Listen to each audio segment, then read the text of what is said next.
Alright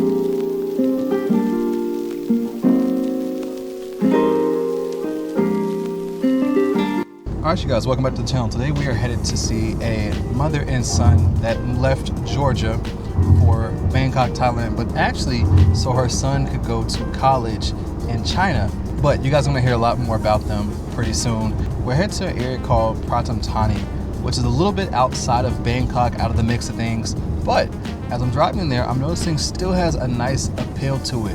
A lot of convenience over here, all the craziness, but you still get access to the stores and restaurants. Anyway guys, we'll be there soon. All right you guys, so I just made it out to this neighborhood in an area called Pratam Thani. So for me, where I live in Punawiti, Bangkok, this is about a 45-minute drive. But out here, it's looking like this is a nice, quiet, local area here in the city. You guys are gonna see a little bit about it soon, tour this house, and also meet our special guest today. All right, you guys, welcome to the channel. Welcome, welcome. If you all, start by introducing yourself. I'm Nikki. I'm Darrell. And where are you guys from? From Atlanta. From Atlanta, all the way out here now in Thailand. Yeah. And we were talking a little bit off camera, but what exactly brought you here to Thailand? Well, this guy. Yeah, I wanted to study abroad.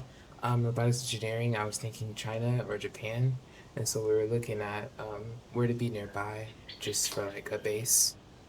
And Thailand is a very affordable base to like fly out of. So, Yeah. yeah. And how many how many months or even years of thought and discussion went into this? I About 8 I months. started looking in January, and we got here I started seriously looking in January, and we got here at the end of May. Man, Yep. that's awesome. Though, it's like such a supportive mother to to bring his son all the way out here to support his goals. Robotics. I want to definitely talk more about you as we go through this video. Okay. And but we'll start by we are in Pratam Thani, and yeah, we out here. We out here. We out here. And the Dooney is not. It's not quite that. But how did you end up in this side of? It's not Bangkok. So a little bit outside of Bangkok, but. Stop saying it's not Bangkok. It's Bangkok. I wanted something quiet. We live in a small neighborhood called Smyrna in Atlanta. It's about 15, 20 minutes outside of Atlanta. And I wanted something very like calm and like the suburbs that, that I can handle as my little self. So, yeah. And so you ended up here. Yeah, Awesome. But yeah. from the outside, when I was coming in, I was like, this looks like a beautiful neighborhood. I'm not sure like how many residents are here, but it also looks like a pretty decent sized neighborhood as well. Yeah, it is. It is. Yeah. And like how many bedrooms? Like what size home is this? Like 3 bedroom, 3 bath. Oh, nice. Okay. Well, I'll let you take it away. We can you can lead the way. Show us around here. So this is my lovely front yard, darling, and the grass is actually not real. You say that like it's a fun thing. Because it was cool when we moved in here.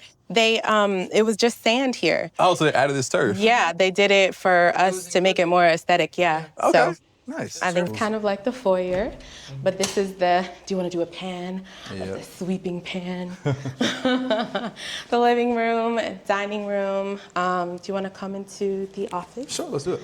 So this is my office, our office. This is his workspace. And Very clean and organized over here. this is my workspace, my little studio office or whatever. And tell the people what you do. I am a vocal coach. I work at Terra Simon Studio, shout out. And I also have a separate company where I help connect people with teachers. So it's a tutoring company. Wow, So, awesome. Like the setup. Pink must be the aesthetic. It's my color.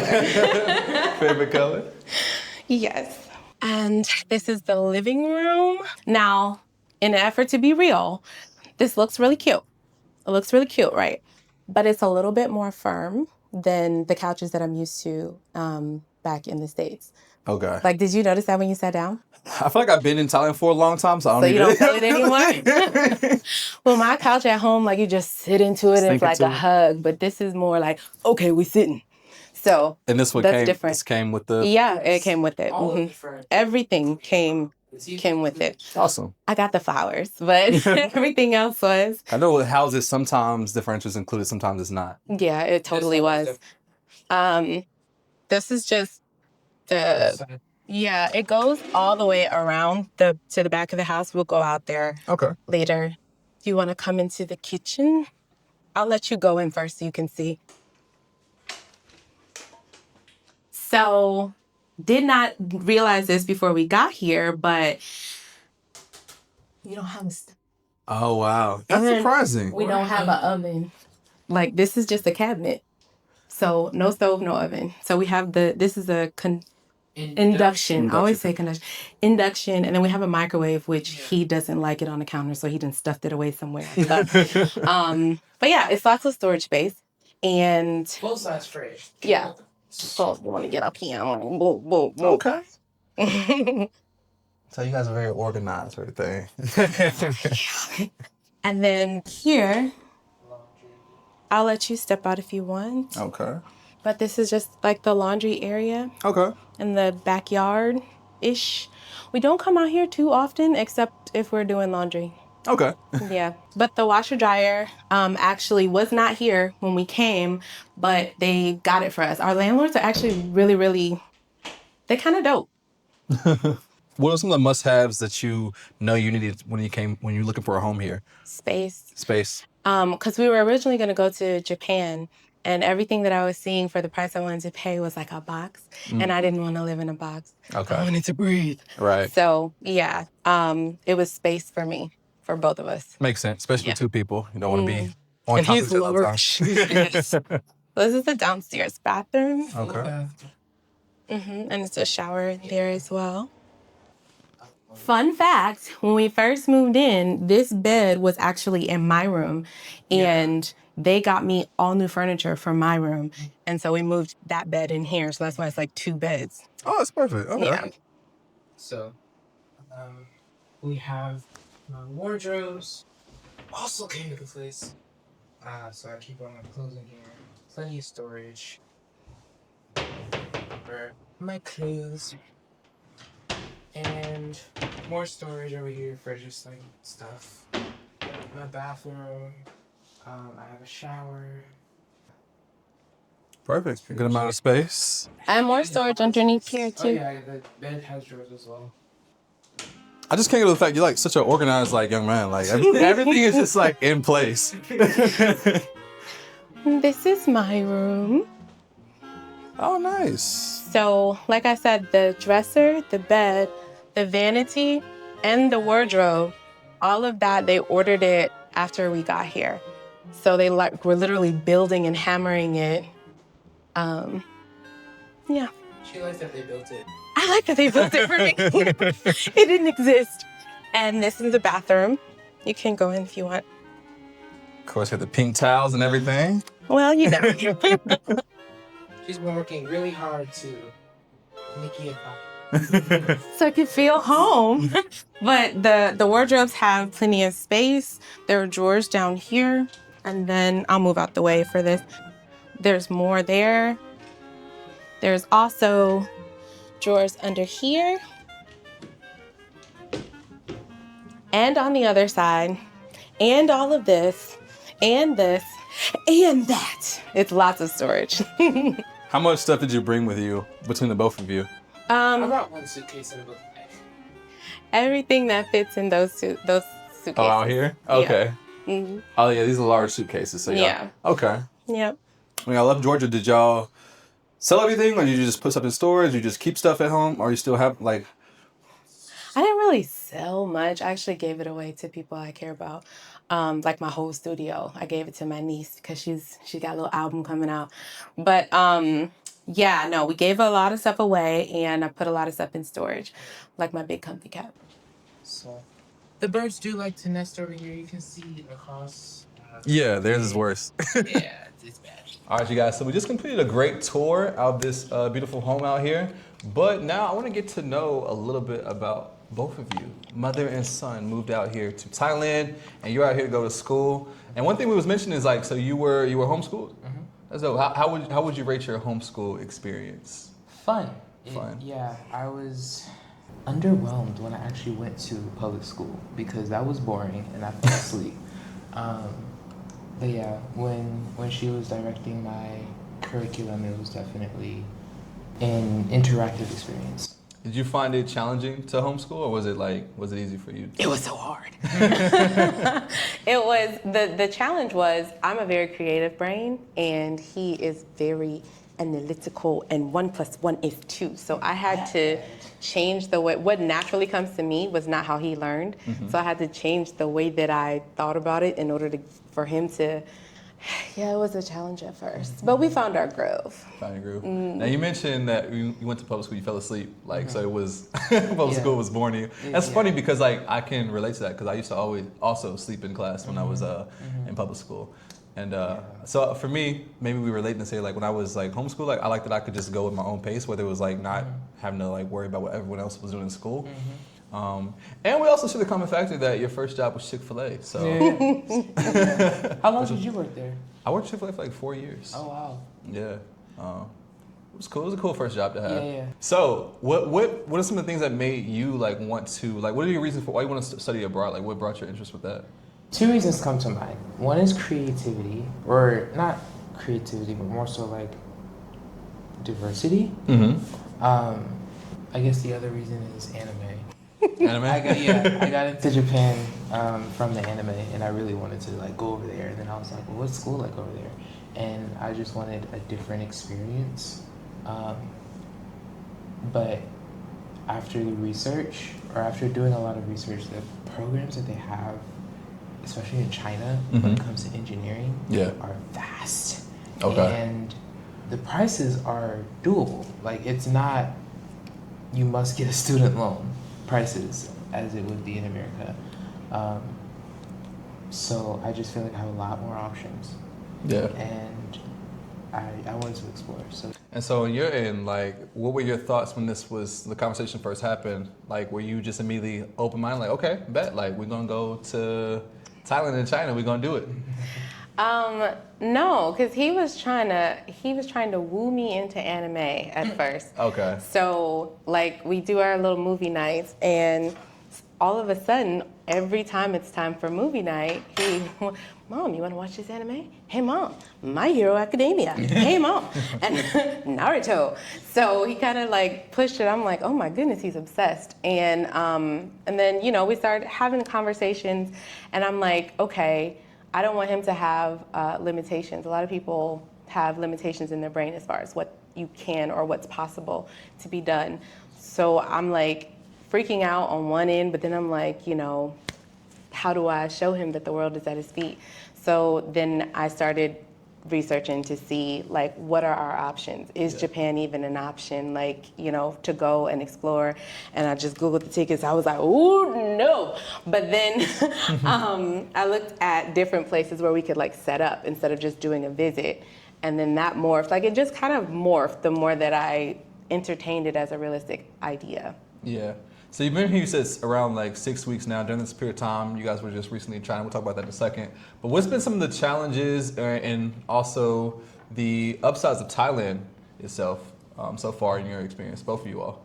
So for me, the upside. She has one. Oh, yeah. The upside is, one, I'm totally obsessed with the fruit. I was salivating while I was watching on YouTube, and when I got here, it did not disappoint. So the fruit, the food, everything like that. The food, the way that it tastes, how affordable it is. Ordering a Grab is less than half the cost of ordering an Uber in Atlanta.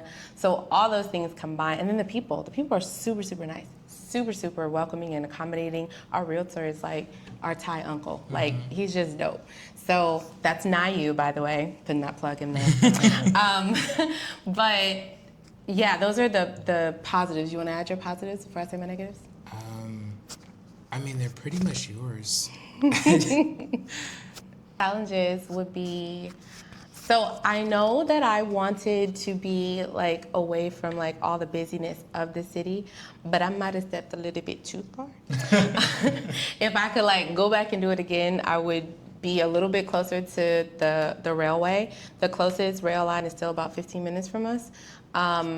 if we were closer to that, then it would be more convenient for him to get out and do different things, and me too, obviously, but that would be the downside of what I would change. I wouldn't necessarily say the time difference, because I mean there is an adjustment period, because when I am trying to go to sleep, my family is up like, hey, what's up? And so that's a little, but I'm also finding that during the day when I'm trying to do Bible study, when I am trying to like work on plans for my life, when I am just working on me, like everything is super quiet. There's no phone calls, there's no anything. So I'm actually enjoying the duality of the time difference. Yeah. For me, I guess the biggest thing would be the language barrier. Okay. I didn't prepare.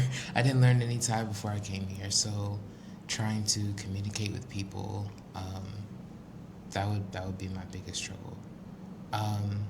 They also don't have plastic bags at the self-checkout. Oh yeah, at yeah. the stores. So I bring my book bag for whenever I go shopping. Or Okay. grocery shopping. So like minor inconveniences, nothing like too dramatic. 'Cause I know recently, like one of the things too, like a minor inconvenience so far has been like you didn't know a barber.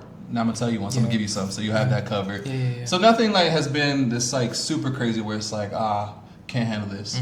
No, No? it's been really smooth and peaceful, honestly. We did get a little overwhelmed at the grocery store when we first time came, we went. because the malls here are insane. Yeah, that is true. Yeah. They are insane. We've never On seen. We another went to level. Iconiceum. That was one of the Oh first my malls goodness. we went to. Yeah. Never seen a mall so big. Yeah. So fun fact, we went through all the traveling and everything, and we get off the plane. We get off the at the hotel. We go to Iconium, and I think he was upstairs asleep, and I was just like pumped, like I'm gonna go. And so I go downstairs, but I had also not really slept or anything like that. And then I go into the mall, and I was just like, and I didn't know where to start. I was just Yeah. like and then I was like, you know what? Maybe I should rest first. And then I went back, and then we went like the next day, and it was really nice. We went to every level. So the top floor, I didn't know, but they have like this whole Japanese theme up there, and they have a river, like a restaurant with food is you sit water. on the water. Yeah, and they it's have really they have nice. Korean, Japanese, Chinese, like they have all of them, and they have like little pods. It was really cool. Yeah. So other than like the malls, is there anything else that surprised you about like Thailand, Bangkok? So when we were watching the videos, right, the traffic was supposed to be super hectic, right? When we got here, it doesn't feel as crazy as it looks. Okay. It definitely feels like organized chaos. Okay. I took a ride on a bike, and I was kind of like understanding the general rules that the bikes were taking and how it was different from the cars, but I didn't feel like I was in danger. It was actually pretty reasonable. It's a lot of people. It's a lot. The traffic is a lot thicker, denser than what we're used to. But that would be the biggest surprise for me. Like we went from Atlanta to New York, and we flew out of New York, and I hadn't really been in downtown New York before. So that was like, okay, wow, it's a lot of people here. Traffic is crazy. It's kind of cramped. That was one thing. And then we got to Bangkok. I was like, oh my good Lord. Like as far as the eye can see, it's just nothing but city, all like panoramic. And I was just like, I'd never seen anything like that before. So that was a huge shock to me. But unlike New York, it wasn't loud and aggressive or anything like that. It was kind of calm, the traffic, in regards to like the people's energy. Mm-hmm. Now, prior to coming, had you been to Thailand before, just on vacation or anything? No, so you guys both got here, was the first time ever. But abroad in general, where have you been abroad before here? Cameroon. So when he was like 5, we went to Cameroon for a couple months with my sister and her husband. But this is actually my sister cousin. I don't want my real sister to get mad. But this is my first time being out of the country by myself. Wow. And what does it mean to have your mom by your side during this next phase of life as you enter college and do it in either China or Japan, whatever ends up happening? I definitely couldn't do it by myself. She's been my support line for like my whole life. So every new chapter is like her and me. And so it's been I wouldn't have imagined doing this on my own. So yeah. What does it mean for you to be able to be here for your son and do this with him? It's crazy and it's mind-blowing because me living in another country is not something I ever entertained. I didn't have this dream. I see so many people on social media, they're like, oh yeah, I've been to this country, that country, I do this, I do that. I was at home and I was good. And so the fact that I'm here is just like crazy. And I know we're doing this together and everything, but he's about to be in the dorms, either in China or Japan or something like that. So this is a whole new space for me, a whole new, it's new chapter. So how do you think you're gonna adapt to that? Like once he's no longer like around all the time, and it's just you here, and it's gonna be just you by yourself. I mean, of course, hopefully making friends and stuff, and focusing on schoolwork. You're just learning a whole new world. How's it gonna? Well, you can answer first. Like, how do you think you're gonna? Oh, party! No, I'm just playing. That stove. No, I'm still going, and that's kind of what I've been preparing for since we've got here. It's more so tapping into a different level of me outside of mom, which I haven't paid much attention to. I've been like, I told you before that I homeschooled, so that was really like priority to me. I wanted to do a really good job, so everything else was second. Even me, I know that's not what you're supposed to do, but even me. And so before we came, and especially now, it's more so like checking into different levels of myself, and I'll just be continuing doing that after he's gone and doing his thing. Real quick, you're traveling or living abroad, one thing that's super important to have is travel insurance. I personally use Safety Wing. They have two plans. One is the Essential, which is great for shorter trips. It covers the basics, like getting sick, unexpected injuries, hospital visits, and travel emergencies. But if you're out here long term, as I know a lot of you plan to be, you're gonna wanna have their Complete Plan. With the Complete Plan, you can choose any doctor you want, public or private. You can get checkups, screenings, mental health support, and even serious stuff like cancer treatment. It covers therapy, vaccines, maternity care, emergency evacuations, all of it. Plus, it's got your back with travel stuff too. Like say your luggage disappears, or your accommodation gets canceled, or even you lose your passport. It works in over 170 countries, so if you're bouncing between places like a few months in Thailand or a few months in Bali, it's got you covered. So yeah, if you're trying to travel smart, then scan the QR code on the screen, or click the link in the description and let them know I sent you. Anyway, back to the video. Basically, she's gonna go on a self journey. Yeah. Whatever. Honestly, I'm excited to go to college and just explore, do things, have my own setup. Not because I want to be away so bad, but I'm ready for independence. I do feel like it'll be a fun experience. Challenges, whatever. I'm ready. I feel ready, sort of. Yeah.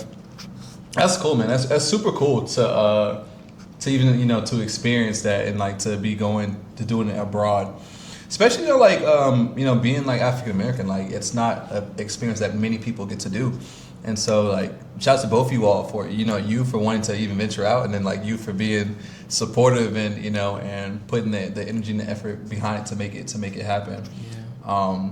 So I'm sure it's going to be interesting for you all to both adjust to the new dynamic. Mm-hmm. But I want to get into a little bit about Thailand. So the whole plan was not really. You guys aren't necessarily really here for Thailand per se. It's here for the college, which is like either China or Japan. But Thailand was basically the easiest place to set the foundation, correct? Yeah. So when you talk about China, though, what are some of the things that surprised you because you all were just there? What surprised you about China? We went to Shanghai, and I was just like wide-eyed the whole time. It's a lot of people. It's a lot. A lot of people. It was a lot. So we went to one of like the central areas. I don't know, like some sort of mall area, by the Bunt, and it was a sea of people. It was insane. Like I felt like I was in one of those movies where you lose people in the crowd. Like, yeah. But it was organized. It was clean. For all the people that was there, it was so calm and chill as you're walking through this ginormous group of people. Everything metro was station. Yeah, The metro, high tech. It was Convenient. every station felt like an airport. Like every single station felt like I was coming down to like some sort of airport. In Because in downtown in Atlanta, at least, the subway stations that I have experience with, it kind of makes you feel like you're a rat underground. It's musty, everything's like danky and just dark, but that's not the vibe when I went to so I really like the metro station.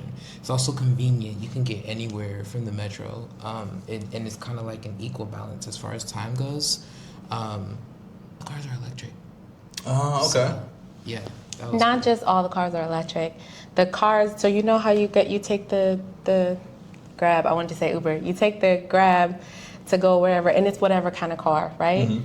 Just about every single car that we rode in was super. Yeah. It was electric. It had the like a Tesla, Yeah. but it was nicer than a Tesla. Some Yeah. of them had like the full sunroof. It was every single car. Wow.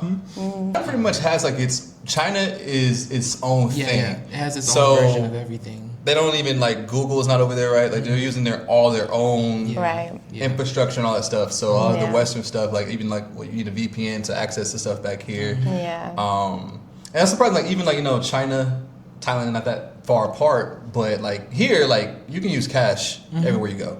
Thailand's very cash based, but over in China, it's pretty much. It was a QR code. We went to this one place. It was a small little stand, and they didn't even have anybody working the desk. So you walk up to it, you scan the code, you put your order in on your phone, and then they will just hand it to you over there. There's no one to take your order or anything like that. There's no exchange. So you have to have a charged phone, which they also had these little battery packs that you can rent like everywhere. But you had to have a charged phone and to have the apps to be able to pay for all the little stuff. How was the cost of things in China and then like compared to even just like Thailand? It's comparable to Thailand, but I do think that Thailand is a bit cheaper. Okay. Yeah, but it's not so much cheaper, but it is comparable. Speaking of cost of living, I didn't mention in this video, but how much did you get this place for here in Thailand? So we paid $900 for this. 900. And you was mentioning that part of the thing when it comes to finding a place out here, the further out you look, obviously usually prices are lower, but there's a but. So it's like you might sacrifice some things such as like the convenience. Now I haven't seen because like the route I came through here was very like. I was like, where are we driving through? It was like little side roads and stuff. I'm like, I was even like, man, am I in the right area? But is there anything around here as far as like different stores? Like you have 7-Eleven close by and stuff like that? It seems they took you behind. You could take the main road and there's a 7-Eleven just down like walking distance. A little bit further, there's a Robinson's. Okay. And they have a Tops. And you just keep going down, and there are more malls and more stores. So yeah. Okay, so it definitely took me the back way because I was like, is there anything else? Like I went back roads and then like plot of land with houses and was like, oh okay, like it felt like the houses like were in like the middle of just like randomly placed. Yeah. So I was wondering like, okay, where's the different things? Yeah. They took you to scenic route. Okay, yeah. Definitely peaceful and quiet out here. No, if you go out of the main entrance, it takes you literally to the front, the main road. So you like leave right out here onto the main road, and then 7-Eleven is here as well as across the street. And then but yeah, that is the downside. Closer, yeah. I know that I wanted a standalone house because I didn't want to be loud telling people to hit high notes at 3 a.m.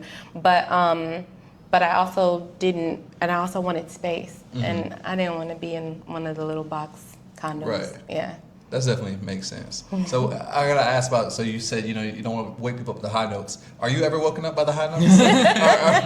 are you used to it? I'm very used to it. I've had like a decade. So yeah. He's just sleeping through it. Yeah.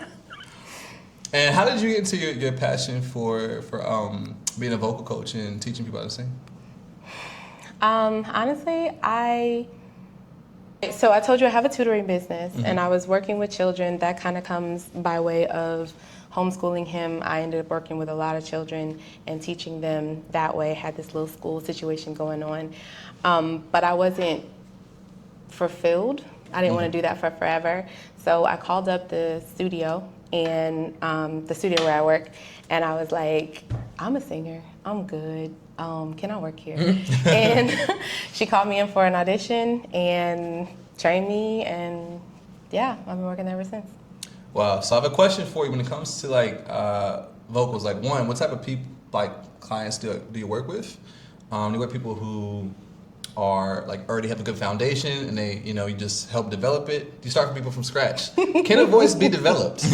I've always wondered about that. Like, because I know, like, from what I've heard, like, there's obviously people who are just naturally gifted. But then also, like, the vocal being able to sing is, it's takes practice. It's muscle behind that, technique. So, yeah, I'll let you answer that one. So that's actually one of the things that I really love about working at the studio is we teach a wide variety of people. We have people who are on The Voice and American Idol and people who are touring, but we also have people who are middle-aged and they're just like, man, I always wanted to sing, but I don't think I'm any good. And that is one of the most pivotal things that I picked up from working here is that anybody can learn how to sound good. You can go from bad to good and from good to great. Like, it's just knowing, it's like playing a piano. You learn what the notes are. If I do this, I get this sound. If I do this, I get this sound. And once you understand that your voice works the same way, then you have more control, you have more confidence, and it sounds better. It just does.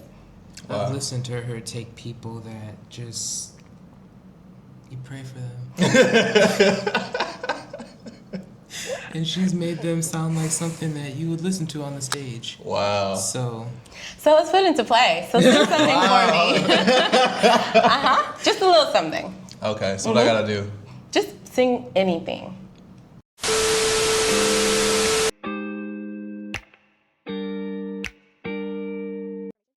So the pool, there's not really ever a lot of people at the pool.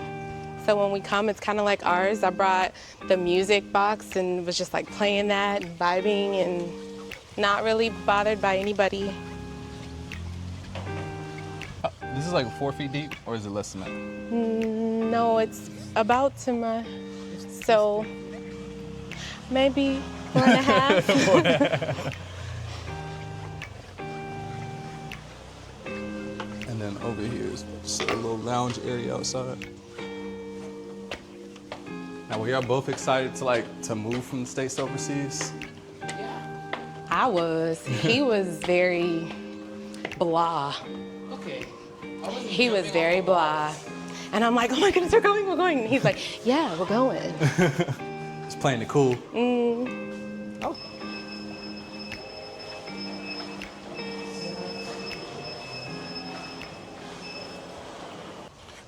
So this overseas, is that the plan for like the next is your program 4 years, or is it gonna be longer than 4 years? Yeah, I went for 4 years. 4-year program? 4 years.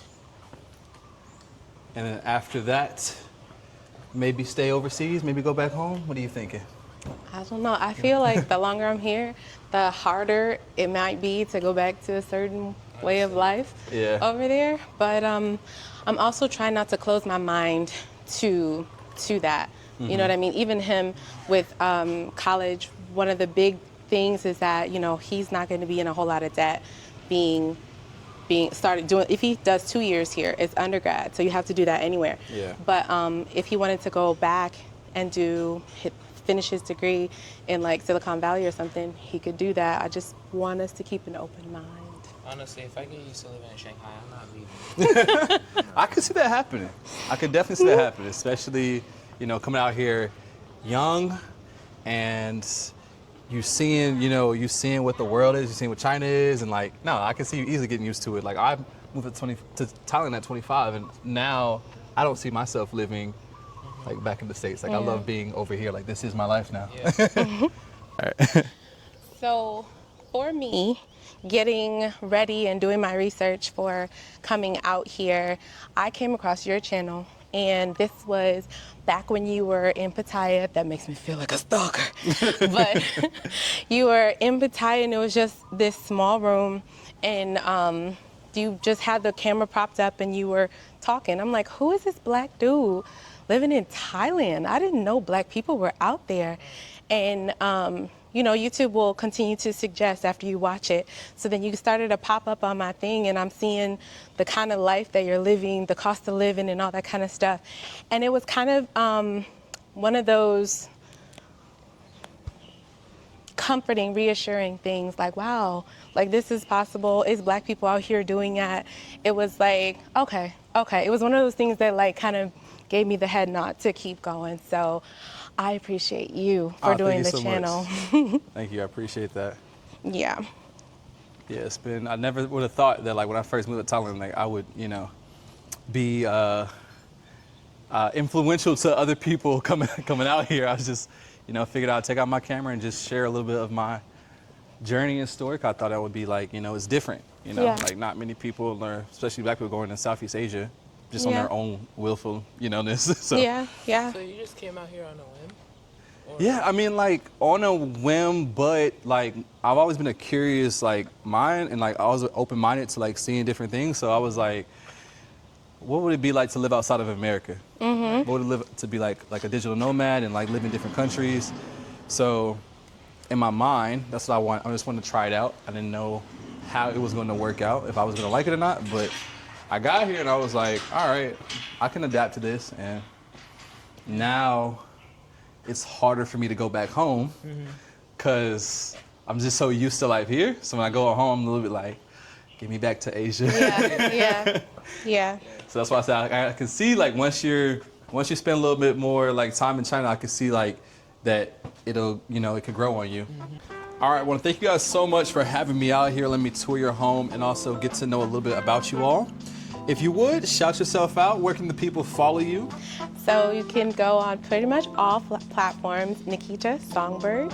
And if you're interested in lessons, you go to TaraSimonStudios.com. And by the way, you all, I'm not playing about it. What did I just do? He just signed up for vocal lessons. So y'all think it's a game. I'm really taking these vocal lessons. We gonna get them right. And I'm really about to be able to sing. I'm excited to hear it. Yeah. Y'all gonna be sick of me.